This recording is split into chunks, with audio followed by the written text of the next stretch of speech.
በስመ አብ ወወልድ ወመንፈስ ቅዱስ አሐዱ አምላክ አሜን።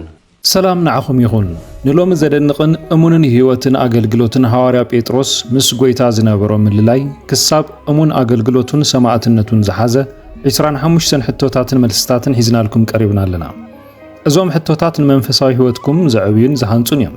ቅድሚ ምጅማርና ግና ሰብስክራይብ ዘይገበርኩም ነዛ ቪድዮ ሰብስክራይብ ብምግባር ስድራ ቤትና ክትኮኑ ብፍቕሪ ንዕድመኩም።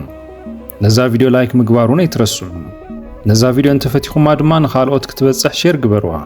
ካብ 25 ክንዲ ሕቶታት ከም ዝመለስኩም ኣብ መወዳእታ ኣብ ኮመንት ጻሓፉልና። ስምዖን ጴጥሮስ ቅድሚ ምስ ጎይታና ኢየሱስ ክርስቶስ ምልላዩ ስርሑ እንታይ ነይሩ? ቀራጺ፣ ገፋፍ ዓሳ፣ ጓሳ።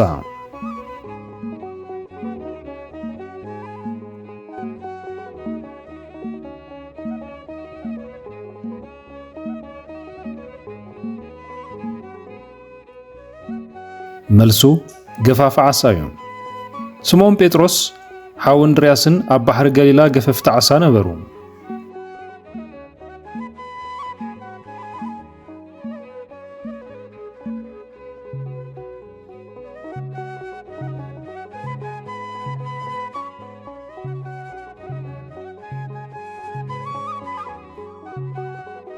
ንስምዖን ጴጥሮስ ንፈለማ ግዜ ናብ ጎይታና ኢየሱስ ክርስቶስ ዘምጽኦ መን እዩ? ሓው እንድርያስ፣ ዮሐንስ፣ ያዕቆብ።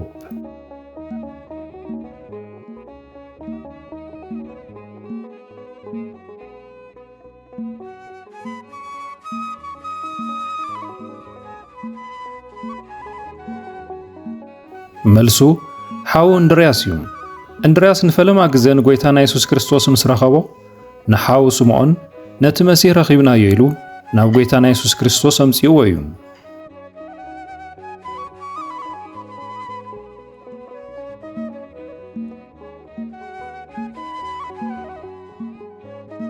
ጎይታና ኢየሱስ ክርስቶስ ንስምዖን ወዲዮና ንፈለማ ግዜ ምስ ረኣዮ እንታይ ኢሉ ሰመዮ? ቦርኔጌስ፣ ኬፋ፣ በርናባስ።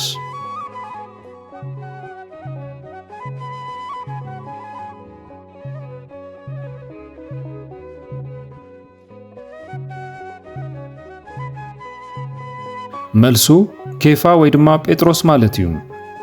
ጎይታና ኢየሱስ ክርስቶስ ንስምዖን ምስ ረኣዮ ንስኻ ወዲዮና ኢኻ፣ ኬፋ ክትበሃል ኢኻ በሎ።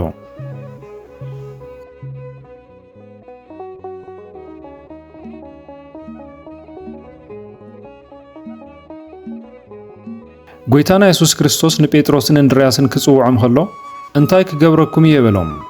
ገፈፍቲ ሰብ፣ ነገሥታት ምድሪ፣ መናገፍቲ።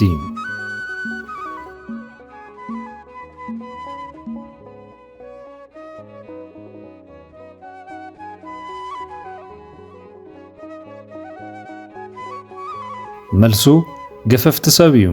ጎይታና ኢየሱስ ክርስቶስ ሰዓውን ምስ በሎም ገፈፍቲ ሰብ ክገብረኩም እየ በሎም። ንሳቶም ድማ ብኡ ንብኡ መርበቦም ሓዲጎም ሰዓብዎ። ንሳቶም ድማ ብኡ ንብኡ መርበቦም ሓዲጎም ሰዓብዎ።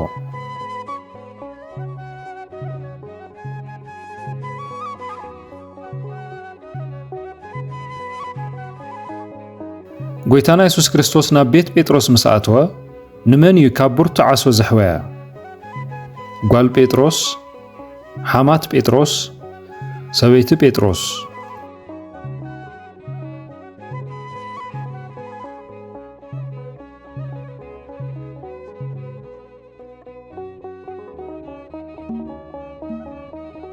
መልሱ ሓማት ጴጥሮስ እዩ። ጎይታና ኢየሱስ ክርስቶስ ናብ ቤት ጴጥሮስ ምስ ኣተወ ሓማት ጴጥሮስ ዓሶ ሒዝዋ ደቂሳ ረኸባ፣ ኢዳ ተንኪዩ ድማ ኣሕወያ።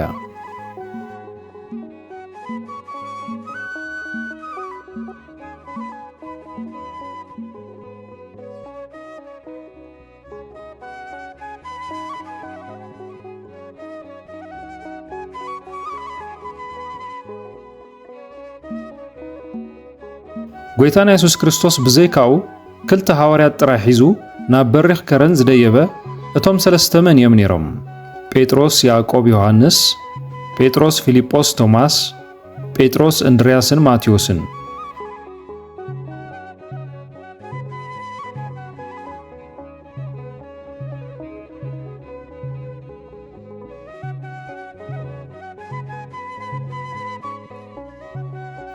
መልሱ ጴጥሮስ ያዕቆብን ዮሐንስን እዩ። ጎይታና ኢየሱስ ክርስቶስ ምስ ሰለስተ ሐዋርያት ናብ በሪኽ ከረን ደየበ። ኣብኡ ድማ ትርኢቱ ተለወጠ።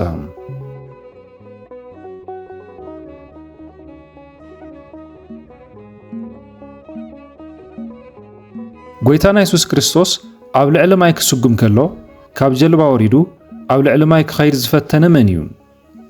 ዮሐንስ፣ ጴጥሮስ፣ ቶማስ?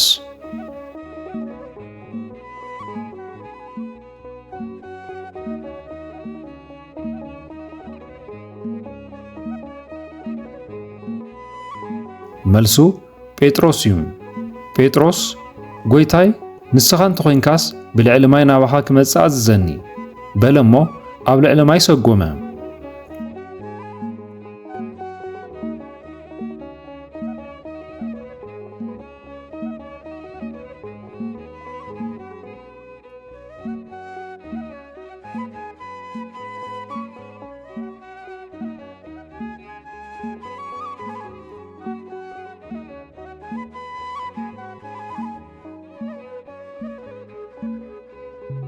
ጴጥሮስ ኣብ ልዕሊ ማይ ክኸይድ ከሎ ስለምንታይ እዩ ክጥሕል ዝጀመረ? ብርቱዕ ንፋስ ኣፍሪህዎ፣ ማዕበል ስለ ዘስጠሞ፣ ጎይታ ስለ ዘይኣዘዞ?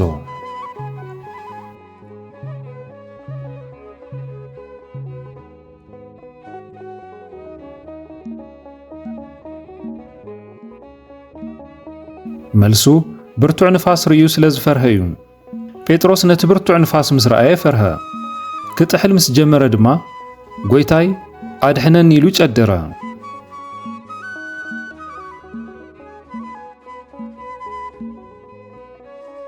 ጎይታና ኢየሱስ ክርስቶስ ሰባት ንወዲ ሰብ መን ይብልዎ ምስ በለ ጴጥሮስ እንታይ ኢሉ መለሰሉ?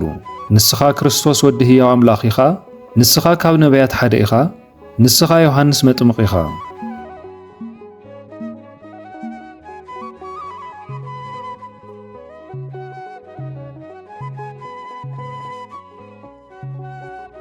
መልሱ ንስኻ ክርስቶስ ወዲ ሕያው ኣምላኽ ኢኻ እዩ። ጴጥሮስ ዓብዪ ናይ እምነት ምስክርነት ብምሃብ ንስኻ ክርስቶስ ወዲ ሕያው ኣምላኽ ኢኻ ኢሉ መለሰ።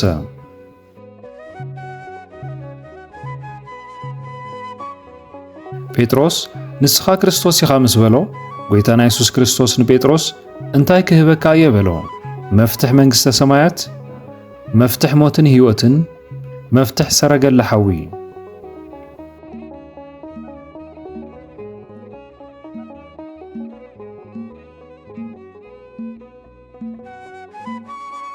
መልሱ መፍትሕ መንግሥተ ሰማያት እዩ። ጎይታና ኢየሱስ ክርስቶስ ንጴጥሮስ መፍትሕ መንግሥተ ሰማያት ክህበካ እየ፣ ኣብ ምድሪ ዝኣሰርካዮ ኣብ ሰማይ እሱር ክኸውን እዩ በሎ።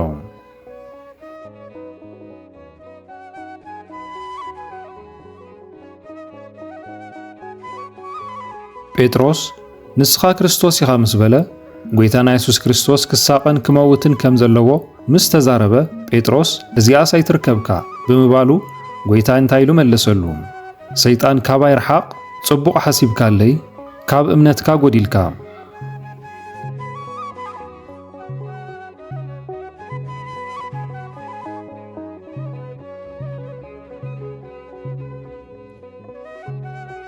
መልሱ ሰይጣን ካባይ ርሓቕ እዩ። ጎይታና ኢየሱስ ክርስቶስ ንድሕሪት ተመሊሱ ንጴጥሮስ ሰይጣን ካባይ ርሓቕ፣ ናይ ኣምላኽ ዘይኮነስ ናይ ሰብ ኢኻ ተሓስብ ኢሉ ገሰጾ።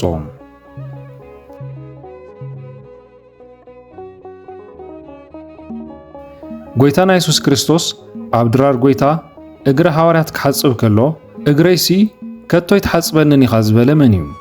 ይሁዳ፣ ጴጥሮስ፣ ፊልጶስ?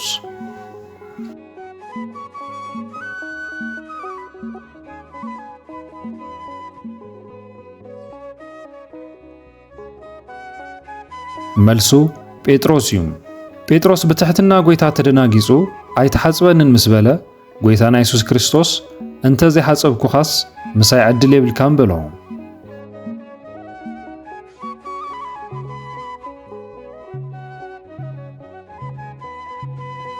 ጎይታና ኢየሱስ ክርስቶስ ንጴጥሮስ ቅድሚ ደርሆ ምንቃው ክንደይ ሰዕ ከም ዝኽሕዶ ነገሮ። 1 3 7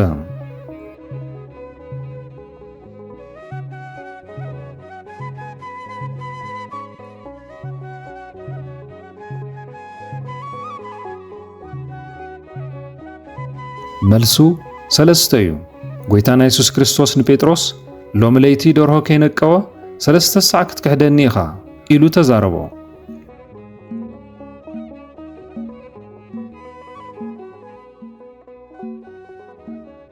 ይሁዳ ምስ ጭፍራ መጺኡ ንጎይታና ኢየሱስ ክርስቶስ ክሕዞ ከሎ ጴጥሮስ ሰይፊ መዚዙ እዝኒ መን ቆረጸ? ማልኮስ፣ ጲላጦስ፣ ቀያፋ።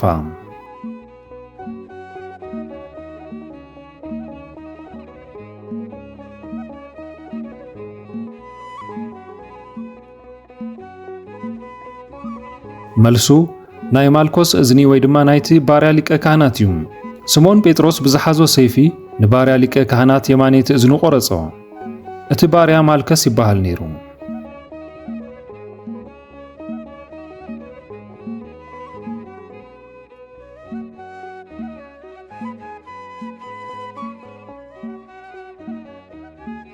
ጴጥሮስ ንጎይታና ኢየሱስ ክርስቶስ 3 ሰዓት ምስ ከሓዶ ብኡን እንታይ ኮነ? ደርሆ ነቀወ፣ መሬት ተናወጸ፣ ሰማይ ጸልመተ።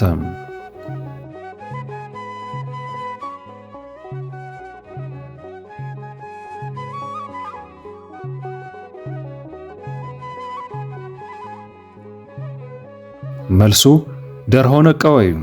ጴጥሮስ ነቲ ሳልሳይ ክሕደት ምስ ተዛረበ ብኡን ደርሆ ነቀወ። ጴጥሮስ ድማ ቃል ጎይታና ኢየሱስ ክርስቶስ ተዘኪርዎ ኣምሪሩ በኸየ።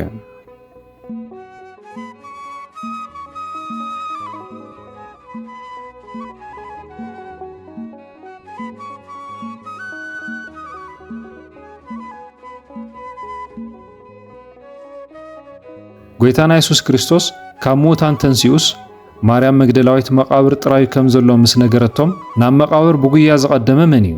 ጴጥሮስ፣ ዮሐንስ፣ ቶማስ።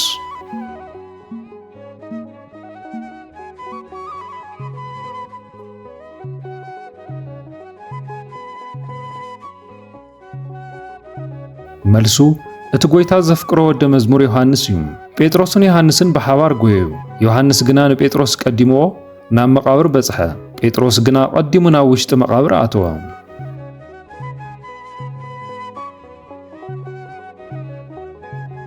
ጎይታና ኢየሱስ ክርስቶስ ድሕሪ ትንሣኤኡ ኣብ ጥቓ ባሕሪ ጥብርያዶስ ንጴጥሮስ ፍቕሩ ንምርግጋጽ ክንደይ ሰዓት ተፍቅረኒ ዶ ኢኻ ኢሉ ሓተቶም።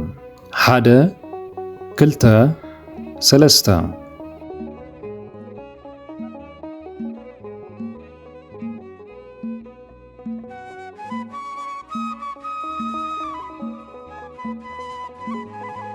መልሱ 3 እዩ። ጎይታና ኢየሱስ ክርስቶስ ነቲ ጴጥሮስ 3 ሰዓት ዝኸሓዶ ንምሕዳስ 3 ሰዓት ተፍቅረኒ ዶ ኢኻ ኢሉ ሓተቶ። ኣባጊዕ የብልዕ እውን በሎ።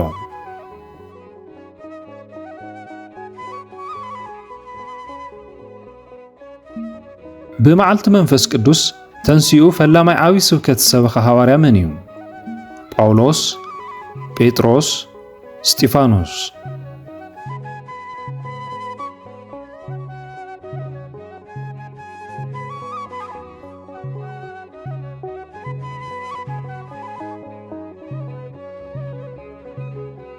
መልሱ ጴጥሮስ እዩ።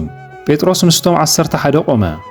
ድምፁ ዓወቢሉ ድማ ንህዝቢ ኢየሩሳሌም ወንጌል ሰበኸሎም።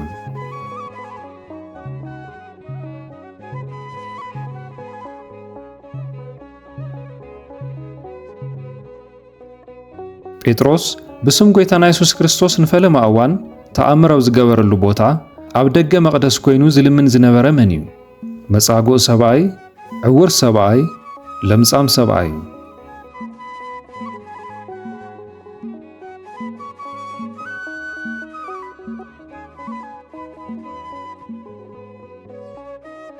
መልሱ ካብ ከርሰዲኡ ጀሚሩ መጻጉዕ ዝነበረ ሰብኣይ እዩ።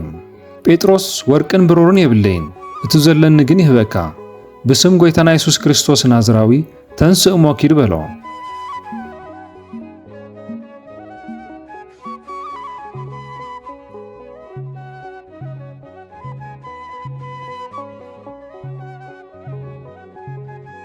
ንመንፈስ ቅዱስ ብምሕሳው ገንዘብ መሬቶም ሓቢኦም ኣብ ቅድሚ ጴጥሮስ ዝሞቱ ሰብኣይን ሰበይትን መን እዮም?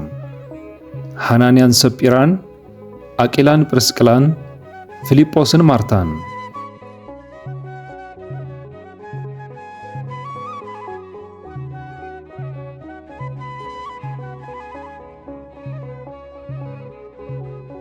መልሱ ሐናንያን ሰጲራን እዩ።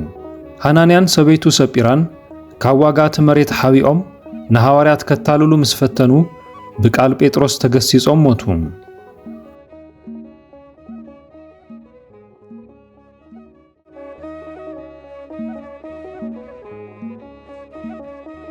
ኣብ ያፎ ትነብር ዝነበረት ጽቡቕ ግብሪ ትገብር ሞይታ ዝነበረት ጣቢታ ጴጥሮስ እንታይ ገይሮ ተንሥኣ? ተንበርኪኹ ጸልዩ፣ ብማይ ሓጺቡ፣ ብኢዱ ዳሕሲሱ።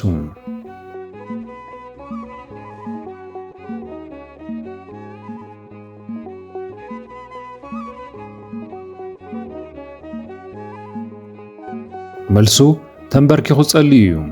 ጴጥሮስ ንኹሎም ናብ ወፃኢ ኣውፂኡ ተንበርኪኹ ጸለየ። ናብ ትሬሳ ተመሊሱ ድማ ጣቢታ ተንሲኢ በላ፣ ንሳ እውን ዒንታ ኸፈተት።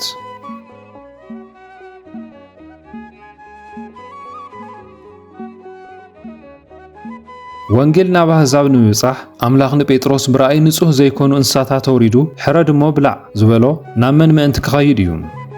ቆርኔሌዎስ፣ ንጉስ ሄሮድስ፣ ስሉብ ኢትዮጵያዊ።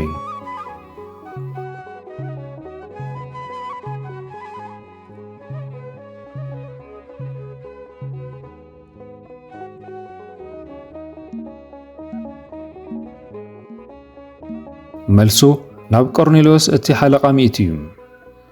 ኣምላኽ ንኣሕዛብ ከም ዘይነዓቖም ንጴጥሮስ ብራእይ ምስ መሃሮ ጴጥሮስ ናብ ቤት ቆርኔሌዎስ ከይዱ ወንጌል ሰበኸ። ንጉስ ሄሮድስ ንጴጥሮስ ኣብ ቤት ማእሰር ተእትዩ ብወታደራት ክሕልዎ ከሎ ከመይ ኢሉ ኣምለጠ? መልኣኽ ኣውፅኦ፣ ወታደራት ደንገጽሉ፣ እቲ መንደቕ ፈሪሱ።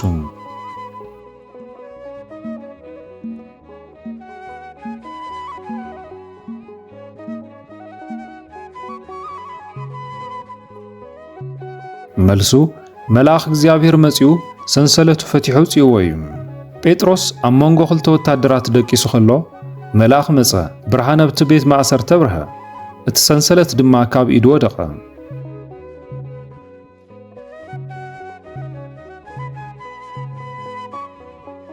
ሐዋርያ ጴጥሮስ ኣብ ሓድሽ ኪዳን ክንደይ መልእኽትታት ወይ ድማ ደብዳቤታት ጽሒፉ ኣሎ?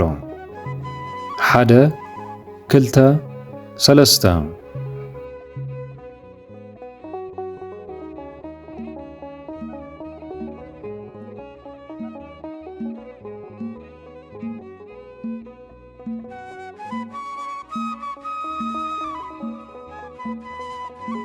መልሱ 2 እዩ። ሐዋርያ ጴጥሮስ ንኣመንቲ ዝጸሓፎም ክልተ ዓበይቲ መልእኽትታት ኣብ ሓድሽ ኪዳን ተሰኒዶም ይርከቡ።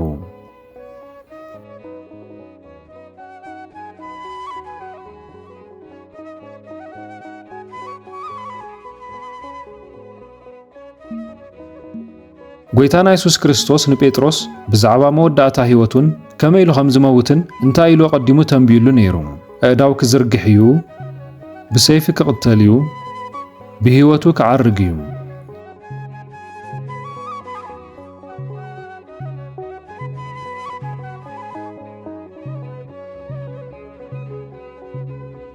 መልሱ ምስ ኣረገ ኣእዳው ክዝርግሕ እዩ፣ ካልኦት ድማ ክኣስርዎ እዮም እዩ። ጎይታና ኢየሱስ ክርስቶስ ንጴጥሮስ ብእንታይ ዓይነት ሞት ንኣምላኽ ከም ዘኽብሮ ክሕብር ከሎ ምስ ሸምገልካ ግና ኣእዳውካ ከም ተልዕል እሞ ሕቖኻ ካልእ ከም ዘዕጥቐካ ናብ ዘይደለኻዮ እውን ከም ዝወስደካ ብሓቂ ብለካ ኣለኹ በሎም። ታሪኽ ቤተ ክርስቲያን ከም ዝሕብሮ ድማ ጴጥሮስ ርእሱ ንታሕቲ ተደፊኡ ተሰቕለ። ጀሚርና ክንውድእ ዝረድአና እግዚአብሔር ኣምላኽ ይመስገን። ንሎሚ ዘዳለናዮም 25 ሕቶን መልስን ብዛዕባ እቲ እሙን ኣገልጋሊ ክርስቶስ ዝኾነ ሐዋርያ ጴጥሮስ ኣብዚ ዛዚምና ኣለና። ካብ 25 ክንደይ ሕቶታት ከም ዝመለስኩም ኣብ ኮመንት ጻሕፉልና። እዚ ትምህርታዊ መደብ ንክርስቲያናዊ ሕይወትኩም ክሃንጽ ተስፋ ንገብር። እዚ ቪድዮ ጠቃሚ ኮይኑ እንተረኺብኩምዎ ላይክ ብምግባርን ንኻልኦት ሼር ብምግባርን ኣካፍልዎ። ተመሳሳሊ ትምህርቲ ንምርካብ ድማ ሰብስክራይብ ምግባር ኣይትረስዑ። ሰላም ኣምላኽ ምስ ኩላትና ይኹን።